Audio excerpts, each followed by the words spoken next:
31 दिसंबर 1999 जब पूरी दुनिया नए साल के जश्न में डूबी थी, ठीक उसी वक्त दिल्ली के एक बंद कमरे में देश की सबसे बड़ी कशमकश चल रही थी। एक तरफ 176 मासूम की जिंदगी और दूसरी तरफ भारत की नेशनल सिक्योरिटी, दोनों एक ही तराजू पर टिके हुए थे। चलिए ले चलते हैं आपको उस दौर में, तो वीडियो को पूरा जरूर देखिएगा।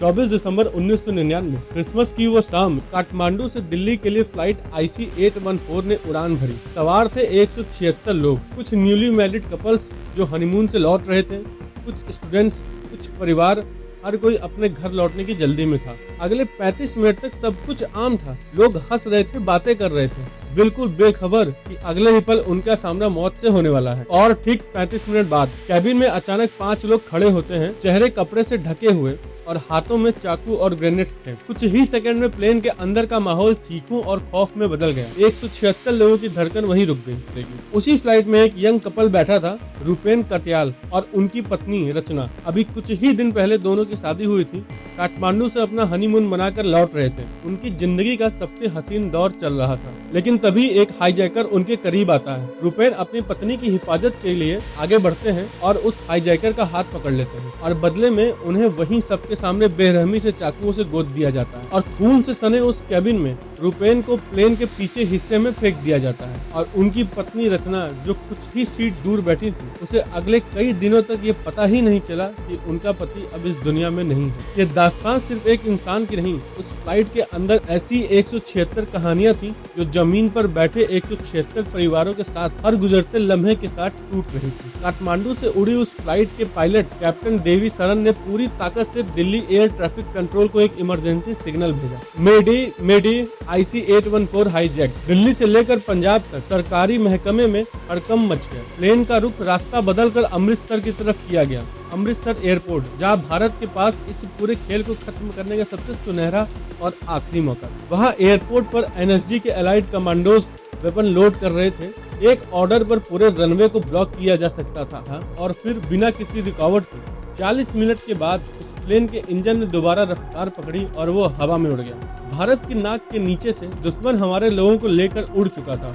वो एक मौका, वो एक पूरे इतिहास को बदल सकता था। अमृतसर से उड़ने के बाद उस मौत के मुसाफिर का अगला ठिकाना था लाहौर। पर कहते हैं कि पाकिस्तान ने पहले तो फ्यूल देने से साफ मना कर दी, लेकिन हालात बिगड़ते देख प्लेन को इमरजेंसी लैंडिंग की इजाजत दी। फिर वहां से फ्लाइट रुख करती है दुबई की तरफ। दुबई में 27 पैसेंजर को रिहा कर दिया जाता है, इसमें ज्यादातर औरतें और बच्चों थे। और साथ ही दुनिया के सामने आता है रुपेन कटियाल का वो खून से सना शव। लेकिन ये रिहाई सिर्फ एक झूठी राहत थी, क्योंकि बाकी के 149 लोग अभी भी उस फ्लाइट में कैद थे। 27 दिसंबर प्लेन आखिरी बार उड़ान भरता है और जाकर उतरता है कंधार पर, तालिबान का अफगानिस्तान। 1999 का वो दौर जब कंधार दुनिया की सबसे खतरनाक जमीन में से एक ऐसी जगह जहां सिर्फ दुश्मन रहते हैं और वहां उस पूरे मुल्क में भारत का कोई एक दोस्त भी नहीं। अब शुरू होने वाला था इतिहास का सबसे बड़ा खुफिया खेल, जिसका पहला मोहरा बनने वाले थे अजीत डोभाल। ट्रेन के अंदर का माहौल अब तेजी से बदल रहा था। 149 लोग बस खामोशी से एक दूसरे के चेहरे को देख रहे थे।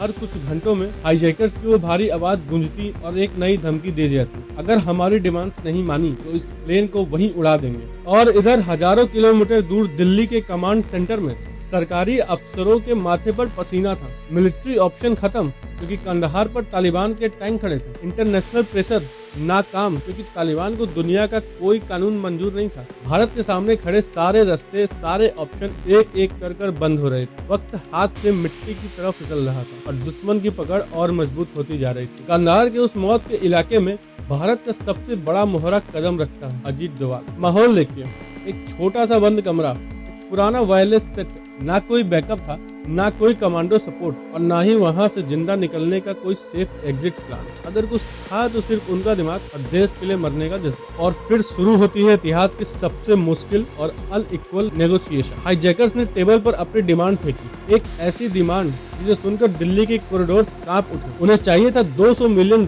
कैश और 36 आतंकवादियों की रिहाई। उन 36 नामों की लिस्ट में एक ऐसा भी नाम जो हर हाल में चाहते थे, एक ऐसा नाम जो आने वाले वक्त में भारत के जिस्म पर गहरा जख्म देने वाला था। वो नाम था मसूद अजहर। एक ऐसा आतंकवादी जो भारत की कैद में था, लेकिन दुश्मन उसे छुड़ाने के लिए पूरे प्लेन को हाईजैक कर बैठे थे। दिल्ली का बेइंतहा प्रेशर, जमीन पर लोगों का गुस्सा, मीडिया की गर्मा गर्म हेडलाइंस और परिवारों के आंसू दिल्ली के पावर कॉरिडोर्स को हिला रहे थे।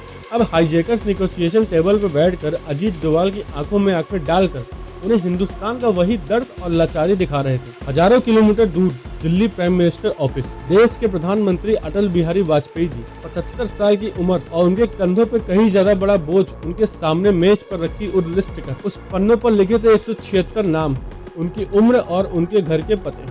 अब वो अकेले उस अंधेरे कमरे में बैठकर उन 176 नामों को निहारते रहे। उनके सामने दो रास्ते थे। पहला रास्ता, आतंकवादियों की डिमांड्स मान लो और लोगों को जिंदा वापस ले आओ, लेकिन पूरी दुनिया को ये संदेश दे दो कि भारत को जब चाहे ब्लैकमेल किया जा सकता है। दूसरा रास्ता, डिमांड्स को ठुकरा दो, अपने ही लोगों को मौत के मुंह में डाल दो। 31 दिसंबर हाईजैकर्स ने डेडलाइन दे दी थी। कैबिनेट बुलाई गई, सामने 3 नाम, मसूद अजहर, उमर शेख, मुश्ताक जरगर। कैबिनेट जानती थी ये तीनों कितने खतरनाक हैं, इन्हें छोड़ना एक बड़ी गलती होगी। लेकिन अटल जी ने धीरे से कहा, हमारे पास और कोई रास्ता नहीं, तीनों रिहा किए जाएंगे। डोभाल जी को जब ये बताया गया, उन्होंने कुछ नहीं कहा, बस एक लंबी चुप्पी। बाद में एक इंटरव्यू में उन्होंने कहा, हम वो नहीं कर पाए जो एक शक्तिशाली राष्ट्र को करना चाहिए था इस हाईजैक को रोकने के लिए।